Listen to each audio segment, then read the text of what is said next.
نحمده ونصلي على رسوله الكريم.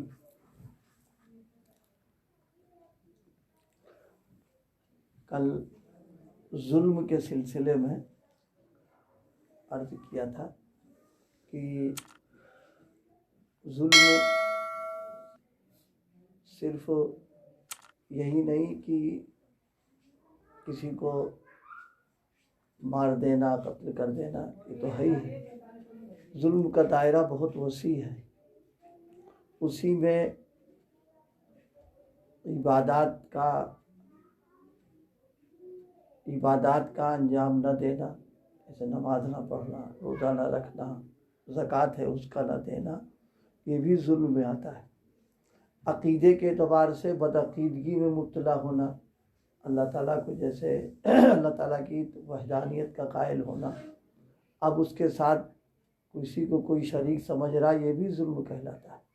بلکہ قرآن پاک نے اس کو بڑا ظلم کہا، ان الشرک لظلم عظیم. ظلم جو ہے بڑا ظلم بیان فرمایا، اللہ کے ساتھ شریک کرنا. اور ایک موقع پر یہ بھی فرمایا گیا کہ الذین آمنوا ولم یلبسوا ایمانہم بظلم اولئک لہم الامن وہم مہتدون.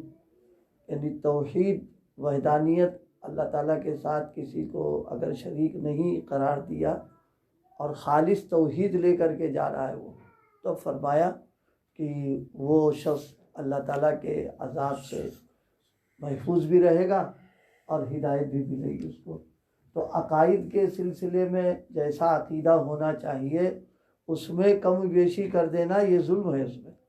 اسی طریقے سے عبادات کے کرنے میں کوتاہی کرنا یہ بھی ظلم ہے. ظلم کرنے پر اللہ تعالیٰ کی طرف سے عبرت کے لیے مختلف سزائیں دنیا میں دکھائی جاتی ہیں تاکہ آدمی عبرت بھی حاصل کرے اور بچے بھی اسے. کل ایک واقعہ عرض کیا گیا تھا، آج اسی تعلق سے ایک واقعہ اور بھی. یہ مدینہ منورہ کا واقعہ ہے. یہ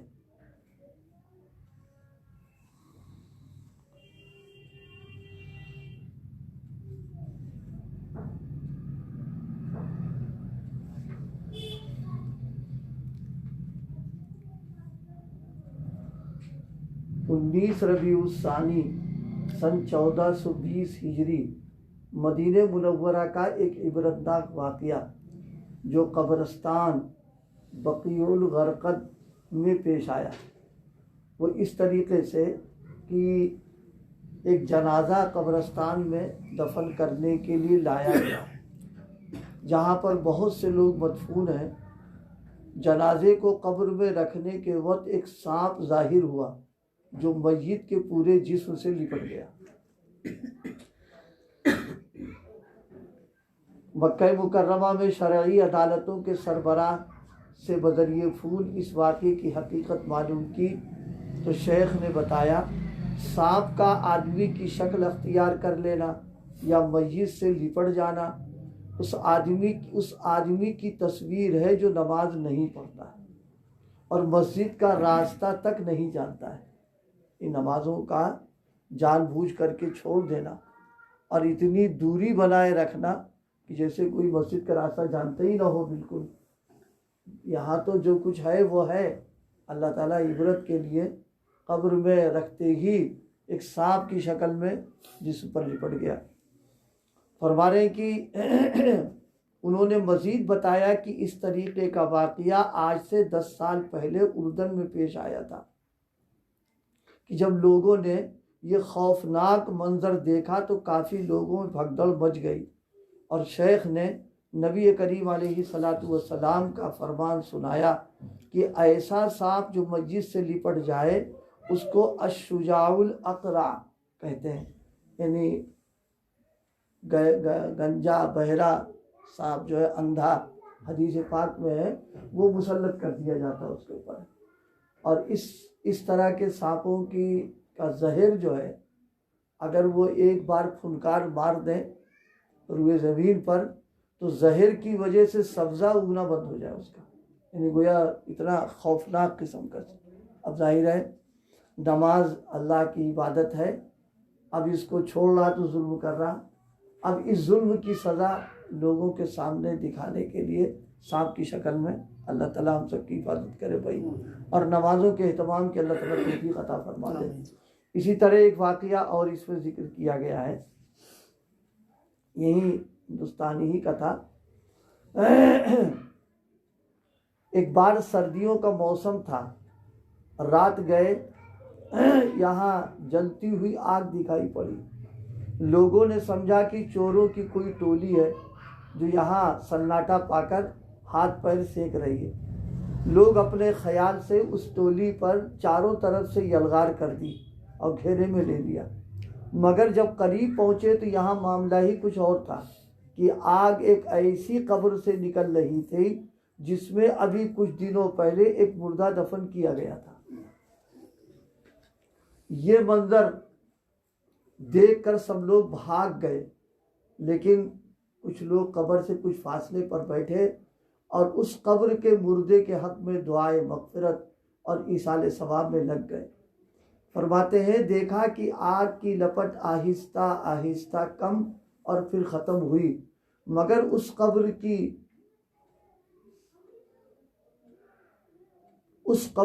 مٹی جو تھی وہ پزاوے کی پکی ہوئی مٹی کی طریقے سے تھی. یعنی وہ جو مٹی آگ میں پکا دی جاتی ہے اس رنگ کی مٹی تھی وہ. اب بتاتے ہیں بات یہ تھی کہ وہ قبر ایسے آدمی کی تھی جو با اثر تھا، مگر حد درجے بخیل. اگر کوئی گداگر دروازے پر آ جاتا تو اسے بے آبرو ہو کر نامرادی ہی واپس ہونا پڑتا تھا، اور مسجد سے کوئی سروکار نہیں تھا. یعنی زکوٰۃ اور نماز دونوں کی کوتاہیاں جو ہے یہ بھی ظلم میں ہے. اور ظاہر ہے ظلم کرنے والا جو آدمی ہوتا ہے وہ اللہ تعالیٰ کی نظروں میں ظاہر ہے کہ وہ سزا کا مستحق ہے، اور سزا اس کو ملتی بھی ہے اس کے اندر. تو عبادات میں کوتاہی اور سستی کرنا یہ گویا اپنے لیے اللہ تعالیٰ کے عذاب کو دعوت دینا. اب کس شکل میں اللہ عذاب دے دے یہ تو کوئی نہیں کچھ بتا سکتا ہے، لیکن بہرحال عذاب کا ہونا ہی کیا یہ کم بات ہے کہ آدمی اس سلسلے میں احتیاط برتے. نماز کو اپنے وقت میں جماعت کے ساتھ مسجد میں ادا کرنے کی فکر کرنا. اسی طرح مال کے سلسلے میں جہاں کمانا ہے وہاں کمانے کے ساتھ مال کا جو حق ہے کہ سال میں 40واں حصہ زکوٰۃ کی شکل میں نکالنا، یہ بھی اس کا حق ہے. اگر حقوق کی ادائیگی نہیں ہو رہی ہے تو ہم تو ظلم میں مبتلا ہی ہیں. تو اس کے لیے جو سزا بھی ہو اللہ پاک ہم سے عبادت فرمائے وہ سزا ملے گی. قانونی بات تو یہی اس کے اندر آ رہی. زکوٰۃ میں بھی ہم لوگ کوتاہی کرتے ہیں ادائیگی کے اندر. بعض لوگوں کا معاملہ یہ ہوتا ہے کہ بلا حساب کے یوں ہی تخمینہ نکال کر کے دے دیتے ہیں، اور بعض ایسے بھی ہوتے ہیں بس ایک بار دے دی کہتے تو نکال چکے اب ہر سال کیوں دیں، کہتے ہر سال دیں گے تو مال کم ہو جائے گا ہمارا، یعنی کمائے ہیں اور ہم دیں والوں کو دیں. یہ بھی ہوتا ہے، لیکن یہ نہیں سوچتے کہ یہ کمائی جو ہے وہ ہماری ہاتھ پیر کی تھوڑی نہ ہے. یہ تو ہاتھ پیر چلانا یہ اسباب کے درجے میں ہے. دینے والی ذات تو وہ ہے، اسی نے دیا ہے، لہذا اس کے لیے زکوٰۃ کا ادا کرنا، 40واں حصہ نکالنا اگر نصاب کے طرف پہنچ چکا تو فرض ہے وہ تو اس لیے زکوٰۃ کی ادائیگی میں کوتاہی نہیں ہونا چاہیے. عموماً لوگ مسائل پوچھتے نہیں ہیں. بہت سے لوگوں پر زکوٰۃ ہے لیکن چونکہ نقد ہے نہیں لہذا زکوٰۃ ہی نہیں ادا ہو رہی. گھر میں زیور موجود ہے اور بھی چیزیں موجود ہیں ان کے پاس، لیکن کہتے ہیں وہاں پر نقد تو ہے ہی نہیں، ہم کہاں سے ادا کریں. اب بازے بچنے کے لیے قسم کے ہیرے اختیار کرنا شروع کرتے ہیں. یہ بالکل مناسب نہیں ہے.